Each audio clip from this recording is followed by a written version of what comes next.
Hello, everybody, and welcome to Narativ. At 9:58 a.m. on December the 9th, in an Altoona, Pennsylvania McDonald's of all places, the manhunt for America's most wanted CEO killer came to an end. Luigi Mangione, the 26-year-old tech worker accused of assassinating United Healthcare CEO Brian Thompson, was taken into custody, carrying both a forged ID and damning evidence of his alleged crime. The writings also include a line that says, "I do apologize for any strife or traumas, but it had to be done," the official said.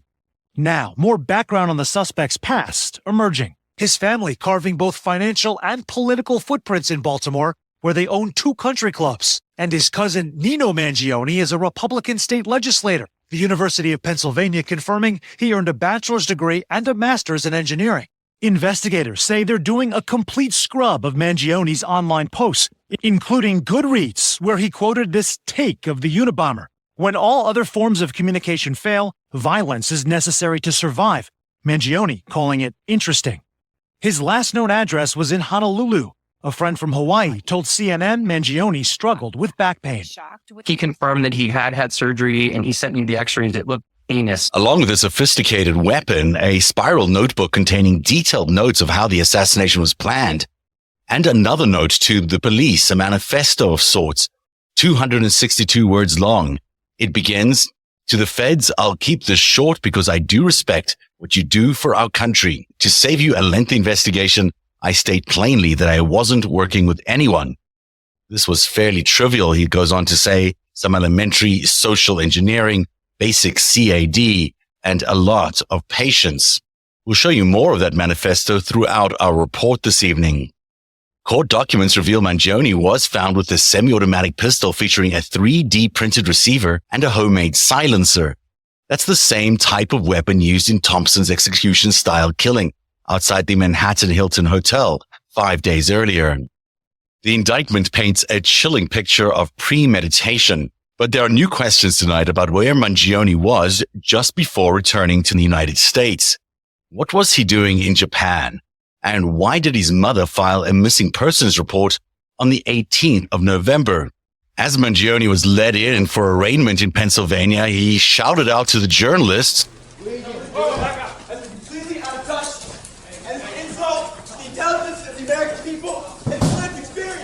If you couldn't make out what Mangione said there, what he said was, "This is completely unjust and an insult to the intelligence of the American people." He was then slammed against that brick wall by officers. It's all in stark contrast to the speech Mangione delivered as valedictorian of the class of 2016 at the prestigious old boys school Gilman in Pennsylvania. All of these endeavors took a huge amount of courage. They demonstrate that the class of 2016 truly has the fearlessness to explore new things and the obvious ability to excel. I think the combination of preservation and exploration is what Gilman is all about. In his speech, he was already grappling with an existential crisis.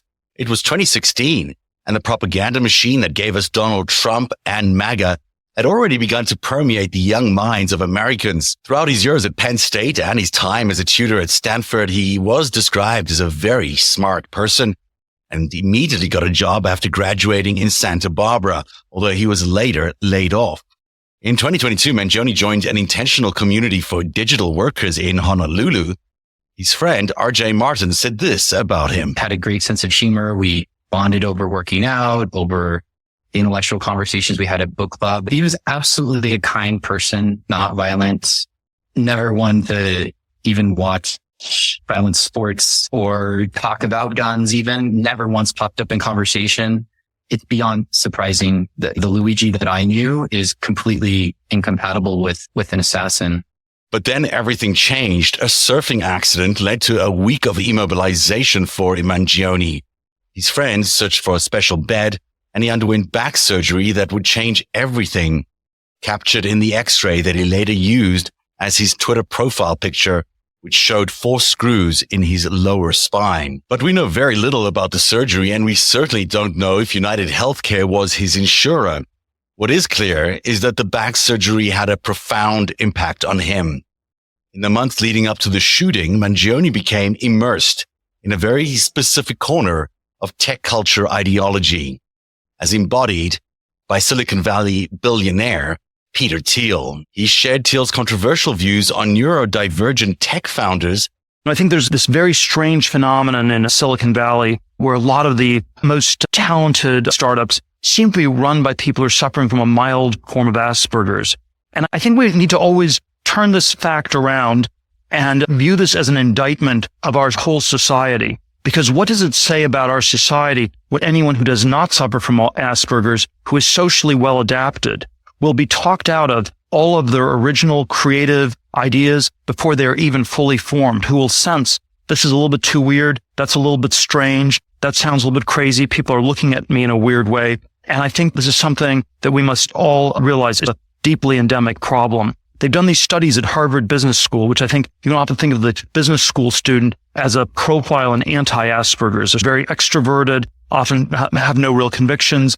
And you have sort of a hothouse environment in which you put all these people for 2 years. And at the end of the 2-year process, they've all talked to each other and they've concluded they should all try to catch the last wave. And it's invariably a pretty bad idea. And in 1989, they all wanted to work for Michael Milken just a year or two before he went to jail. They were never interested in tech or Silicon Valley except for 99, 2000 when they timed the dot-com bubble implosion perfectly. And then 2005 to 07, it was all housing and private equity and things like that. But this wasn't just hero worship or Thiel worship, as the internet likes to call it. Mangione critically engaged with Thiel's ideas, especially regarding tech disruption and libertarian politics. And it wasn't just Peter Thiel. His online engagement included early interest in Joe Rogan's tech and wellness content, a growing fascination with Jordan Peterson's critique of modern society, and even Tucker Carlson's anti-woke messaging. Here's his friend RJ again, talking about the conversations they would have. The counterculture that America had in the 1960s made it really clear that we're on a course of